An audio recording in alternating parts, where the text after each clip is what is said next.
शुक्रवार व्रत की कहानी। एक ऐसा नगर जहाँ चारों तरफ केवल धन दौलत और सोने चांदी की चमक थी। उसी नगर में रहता था एक सेठ, अत्यंत धनी, लेकिन उतना ही घमंडी।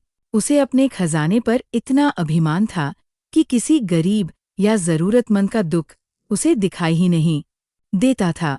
लेकिन उसी घर में उसकी पत्नी एक बिल्कुल अलग आत्मा थी, दयालु, धार्मिक और माता लक्ष्मी की परम भक्त। हर शुक्रवार सूरज की पहली किरण के साथ वो स्नान करती, माता लक्ष्मी की पूजा करती और पूरी श्रद्धा से शुक्रवार का व्रत रखती। गरीबों को भोजन कराना और कन्याओं का पूजन करना ही उसका जीवन था। एक शुक्रवार की सुबह सेठ के दरवाजे पर एक बूढ़ी, लाचार औरत आई। आवाज में दर्द लिए उसने कहा, बेटी, कई दिनों से मेरे घर का चूल्हा नहीं जला, क्या थोड़ा सा अन्न मिल सकता है? सेठानी का दिल पसीज गया। उसने तुरंत अनाज, भोजन और धन उस वृद्धा की झोली में डाल दिया। लेकिन ये देखते ही सेठ का गुस्सा फूट पड़ा।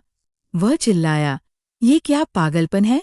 इस तरह दान करती रहोगी तो हमारा सारा खजाना खाली हो जाएगा। सेठानी ने बहुत ही शांत और मधुर स्वर में उत्तर दिया, स्वामी, धन की सार्थकता किसी के आंसू पोंछने में है।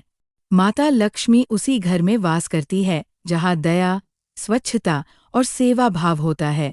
पर अफसोस, अहंकार के अंधे सेठ ने उसकी एक न सुनी और फिर शुरू हुआ कुदरत का खेल। अचानक सेठ के फलते फूलते व्यापार पर ग्रहण लग गया। जिस काम में हाथ डालता नुकसान ही होता। देखते ही देखते सोने से भरी तिजोरियां खाली हो गईं। नौकर चाकर सब छोड़कर चले गए। सेठ पाई का मोहताज हो गया। जब घमंड की परत उतरी तो सेठ को अपनी गलती का एहसास हुआ। आंखों में आंसू लिए वह अपनी पत्नी से बोला, मुझे माफ कर दो, मैंने अपने धन पर अभिमान किया, गरीबों का अपमान किया। अब हमारे पास क्या बचा है? सेठानी ने उसका हाथ थामा और बोली, अहंकार छोड़िए स्वामी, और सच्चे मन से माता लक्ष्मी की शरण में चलिए। शुक्रवार का व्रत रखिए, श्रद्धा से दान कीजिए, माता सब ठीक करेंगी। अगले ही शुक्रवार से सेठ का जीवन बदल गया। वह प्रातः उठकर स्नान करता, माता लक्ष्मी की पूजा करता और अपने बचे कुचे अन्न में से गरीबों की सेवा करता। और चमत्कार देखिए, धीरे धीरे किस्मत ने फिर करवट ली। सेठ को व्यापार का एक नया रास्ता मिला। उसकी मेहनत और माता की कृपा से फिर से सुख समृद्धि लौटने लगी। लेकिन इस बार सेठ वो पुराना घमंडी इंसान नहीं था। अब उसकी कमाई का एक हिस्सा रोज गरीबों के काम आता था। एक दिन वही वृद्धा फिर से उसके द्वार पर आई। इस बार सेठ भागा भागा बाहर आया और वृद्धा के चरणों में गिर पड़ा। माता, आपने मेरी आंखें खोल दी।